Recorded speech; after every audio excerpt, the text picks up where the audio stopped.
କିଏ ତିଆରି କରୁଛି? ପ୍ରକୃତିରୁ ଆସିଛି ହେଲା ଏକୁ ପ୍ରାକୃତିକ କୁହାଯାଏ ବୁଝିହେଲା। ଆଚ୍ଛା କହିଲ ଏ ବଲଟା କୃତ୍ରିମ କାହିଁକି କୃତ୍ରିମ କହିବା ହେଲା ଏକୁ ମଣିଷ ତିଆରି କରିଛି ଏଟା ହେଲା କୃତ୍ରିମ ହେଲା ଯୋଉଟାକୁ ପ୍ରକୃତିରୁ ତିଆରି ହେଇଛି ସେଟା ହଉଛି କଣ ପ୍ରାକୃତିକ। ଆଚ୍ଛା ଫୁଲଟା କଣ କହିଲ ପ୍ରାକୃତିକ ଏଟା ପ୍ରକୃତିରୁ ଆସିଛି ତାକୁ କଣ କୁହାଯାଏ ପ୍ରାକୃତିକ ବୁଝିଲ।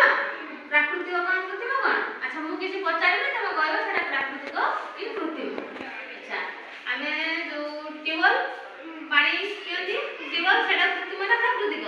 ସେଟା କୃତ୍ରିମ।